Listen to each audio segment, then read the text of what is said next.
കിഴക്കൻ കോങ്കോയിലെ ഗോമ നഗരത്തിന്റെ പൂർണ്ണ നിയന്ത്രണം ഏറ്റെടുത്ത് വിമതർ. മേഖല സാക്ഷ്യം വഹിക്കുന്നത് 3 പതിറ്റാണ്ടിനിടയിലെ ഏറ്റവും വലിയ മാനുഷിക പ്രതിസന്ധിയാണ്.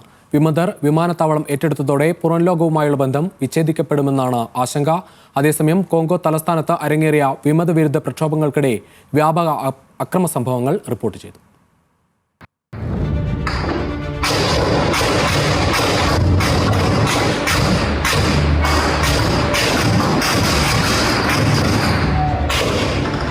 ജനുവരി 26 ഞായറാഴ്ച അർദ്ധരാത്രിയോടെ കിഴക്കൻ കോങ്കോയുടെ അതിർത്തി പ്രദേശങ്ങളിൽ നിന്ന് വെടിയൊച്ചകളും സ്ഫോടനങ്ങളും റിപ്പോർട്ട് ചെയ്യപ്പെട്ടിരുന്നു. തൊട്ടടുത്ത പുലരിയിൽ മേഖലയിലെ ഏറ്റവും വലിയ നഗരമായ ഗോമ M23 എന്ന ട്യൂട്സി വിമതരുടെ മുന്നേറ്റത്തിൽ കീഴടങ്ങി. വിമത മുന്നേറ്റത്തിന്റെ 3-ാം ദിനം ഗോമ വിമാനത്താവളത്തിന്റെ നിയന്ത്രണം വിമതരേറ്റെടുത്തു.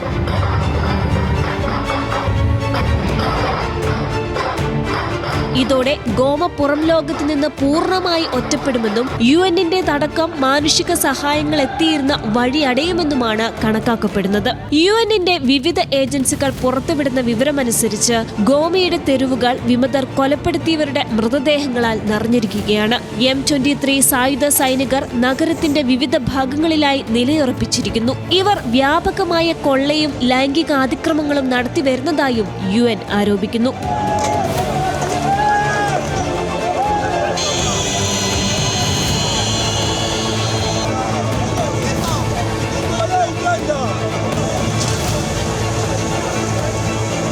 അതേസമയം ഗോമയിൽ നിന്ന് 1600 കിലോമീറ്റർ അകലെയുള്ള കോംഗോ തലസ്ഥാനം വ്യാപക പ്രതിഷേധങ്ങൾക്കാണ് സാക്ഷ്യം വഹിക്കുന്നത്.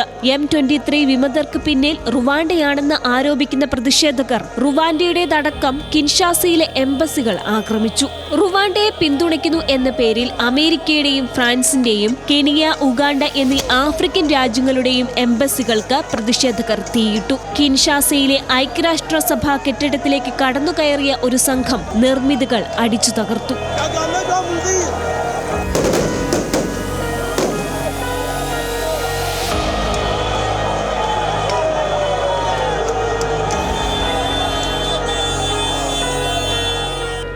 കിലോമീറ്റർ അകലെ കിഴക്ക് ബുക്കാവുവിൽ തെരുവിലിറങ്ങിയ ആയിരങ്ങൾ വടികളും മരണത്തിന്റെ ബാറ്റുകളും മറ്റുമായി റുവാൻഡൻ പിന്തുണയുണ്ടെന്ന് ആരോപിക്കപ്പെടുന്ന വിമതരെ പ്രതിരോധിക്കുമെന്ന് പ്രഖ്യാപിച്ചു.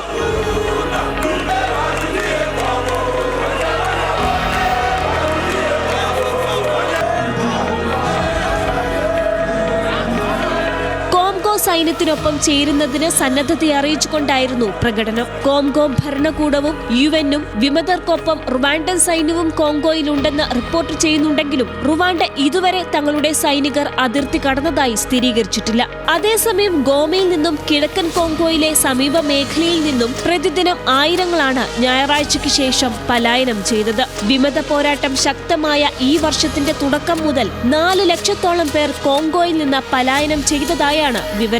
ഭൂരിഭാഗവും അതിർത്തി കടന്ന് റുവാണ്ടയിലേക്കാണ് പലായനം ചെയ്യുന്നത്. അതിർത്തി പട്ടണമായ ഗിസനിയിൽ അഭയാർത്ഥി ക്യാമ്പ് സ്ഥാപിച്ച റുവാണ്ട പുതിയ അഭയാർത്ഥികൾക്കായി രജിസ്ട്രേഷൻ ആരംഭിച്ചിട്ടുണ്ട്. ഈ ആഴ്ചയിൽ 1200ഓളം അഭയാർത്ഥികൾക്ക് ഭക്ഷണവും ചികിത്സയും നൽകിയതായി റുവാണ്ട പറയുന്നു. വിമത നീക്കത്തിനിടെ M23ക്ക് കീഴടങ്ങിയവരും സ്വമേധ്യ അതിർത്തി കടന്ന റുവാൻഡൻ സൈന്യത്തിന് കീഴടങ്ങിയവരുമായ കോങ്കോ സൈനികർക്കും റുവാണ്ട അഭയം കൊടുക്കുന്നുണ്ട്. ഗിസനിയിൽ ഇവർക്കായി സൈന്യത്തിന്റെ നിരീക്ഷണമുള്ള പ്രത്യേക കേന്ദ്രങ്ങൾ ഒരുക്കിയതായാണ് റുവാൻഡൻ അധികൃതർ പറയുന്നത്. International desk news Malayalam.